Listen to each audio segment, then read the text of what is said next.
taking a look inside the back end of the system where you manage your training centre, and we're taking a bit of a look at scheduling.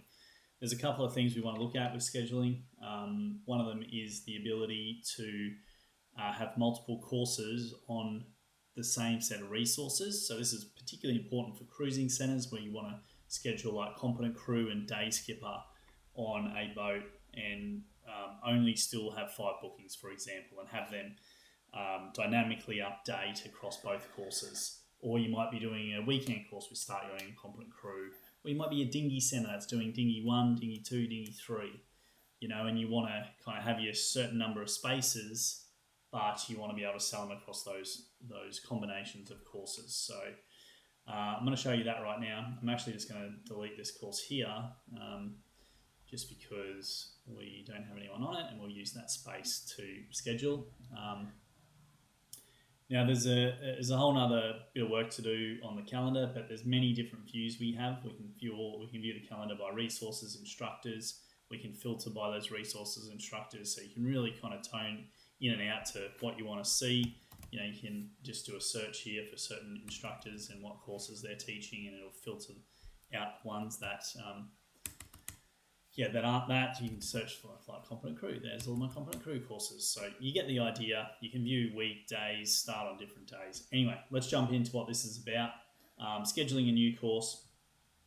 And I'll give you a little bit of a bonus thing at the end of this, but a couple of ways to schedule a new course. You can click New Schedule, and then you get 3 options. Bulk scheduling is where you want to do like a whole season's worth of courses, or a repeating kind of every weekend or every week type of thing. You don't want to have to do it every single time. You can just go and schedule out as far as you want. We're going to do single schedule today. You can also do an import. The other way to schedule is just to click on a date on the calendar. So I'm going to click here on the 4th. I'm going to schedule through those dates for a cruising course on a single vessel. We can go deeper and more complex, but I'll just show you this first. So let's click on that. We'll click on schedule a course. We're going to get the scheduling slide over that pops up. Now I want to do Competent Crew and Day Skipper 5-day courses here. So the very first thing I'm presented with is courses. So I'm going to choose Competent Crew. When I do for this course is taught in a variety of different ways in this particular training centre, and they've set up these different variants. So we're going to choose a 5-day practical because we're scheduling a 5-day course this time. I'm then going to add my Day Skipper practical sail course, and I'm going to choose that same 5-day variant. Now they become important because the system is intelligent enough to know when someone's completed this course. So with a 5-day practical of Competent Crew or Day Skipper, they can achieve that qualification or competence out of attending this one course. But if it was a 2-day course, then they'd need to attend another 2 weekends, for example, or another 2 2-day courses. And the reason we choose the variant is the system knows then which one they're completing and how many of those they need to complete. I'll show you that in a separate video. Then we get course pricing. It's importing the standard prices that are set up on these course creations in a different part of the system. But we also have this ability to set up group pricing if we want to provide group pricing. We can inherit it from the course, or we can say none, or we can explicitly say, I want to choose this rule, and we set up those rules in different places as well. I'm just going to inherit for now because that's really not what this video is about. I'm going to go and choose an instructor for this course. Now we can put multiple instructors on a scheduled set of dates. If you think about a dinghy course, you might be doing some dinghy course. You might have like 4 or 5 instructors in there. Same with the resources. You might be choosing 3 or 4 different resources. We can also do that with these cruising courses if we want. But I like to know which instructor's on which boat. And so what I do for this type of scenario is I schedule another course. So if we've got 2 courses going out as a cruising centre on these dates, I'll schedule 2 courses really specific, the instructor and the resource. And then I group them together so they only show as one course on my website. When people go to book, they don't see 2 separate same days and wonder what's going on. Okay, I'm going to come down and say this boat's got a 5 capacity, or this course has got a 5 capacity. Across these 2, there's 1 instructor. I've got a maximum 5-to-1 ratio. Now, because I've chosen this yacht, or this vessel resource, I'm getting this cabin configuration. I'll just show you this difference here. So if I go and choose dry white, different boat, I'm not getting that cabin configuration pop up because this vessel hasn't had cabins put in. It's not one that we've set up in that way. But this one here, for those centres that want to do this, has the ability for you to configure cabins for this course. Now this comes in handy in two different scenarios. One, sometimes you allocate an instructor into a cabin because they want to be in a specific cabin for themselves. You can do that here. And sometimes you actually want to enable selling cabins privately. That might look like a couple booking a specific cabin, or it might look like the ability for you to say, you know what, I'm going to give the option for one person to book their own private cabin and I'm going to charge a different price for it. I'll show you how that works now. I'm going to click to open this. I'm going to allocate the instructor. I'm just going to put them in the port aft. So you'll see now I can't open that up for sale. I might also say the starboard aft is available, and if they want to take that, generally I can fit 2 people in there, and my course price is $21.95. So, you know, if someone wants this, I might charge them that if they take it as a private, and if they book a shared cabin, so they book, you know, 2 people on the same order, so it's a shared private, then they're going to still pay the normal cabin price each. So there we go, we've just configured that. Okay, now we come down to registration and waiver settings. You don't need to do this, by the way. You can leave all cabin configuration off, and then you can just allocate people as you normally would on the day. Okay, registration and waiver settings. So if we want this to be a private course that doesn't display on our website for booking, then we can click this internal only. That will show separately on the calendar. Well, not separately, but it'll show a little flag on the calendar. This one's a public one though, so we're going to leave that unchecked.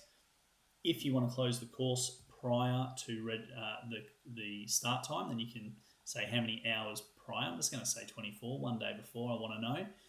If you leave that blank, it'll close right when the course starts. Now we go on to waivers. So I'm going to require a waiver for this course. I'm going to say it's a general participant waiver, or you can use the course default. So I'm going to say general participant waiver. That's a waiver that I've set up in the system. I'll show you that in a separate video as well. Now we come down to locations and the schedule for this course. I'll show you for this course firstly. This is a 5-day, so it's pretty straightforward. I'm going to say Mooloolaba to Mooloolaba. Now the reason I'm going to do that is because I'm in this time zone, and I want to make this easy enough for you to understand. But if we are operating east to west across time zones, I'll show you this here. This is in a different time zone to where this tenant is set up. It's going to interpret it as the time zone for that location. So we're going to start and finish at the same location, which is pretty standard for this type of course. Start at 9:30. We'll finish 5 days later at 4 p.m. And that's all pretty straightforward. We can schedule that course now. I will just show you this before we move on from scheduling. Multi-session. So some courses you might teach, like let's say a day skipper shore-based theory, for example. You might decide to teach that both as a 5-day course or as 3 2-day weekends or as 10 4-hour evenings or something like that. People have all these different variations of the way they teach courses to enable people to get to them and not impact the rest of their life. So if we wanted to say do 3 2-day weekend sessions, we could come in here and we could add 3 sessions. We could say weekend 1 and we can put in the start, end, and the start and end times for that weekend. Same with weekend 2 and weekend 3. And then up here we'd put in the overall start date and time. So the very first session start date and time, all the way to the end, the last session's end date and time. And that would give us then this multi-session. That means someone who books onto this course needs to attend those specific 3 weekends, or those specific 10 evenings, for example. Now I'm going to toggle that off. If you're a dinghy centre and you're doing 4-hour weekend courses and people book 3 or 4 of those, you wouldn't set that up this way. You'd set that up as a package, so they can buy like a package of 4 or whatever number of dinghy courses, and then they can choose their dates that they want to come on, assuming you're not over your capacity on those dates.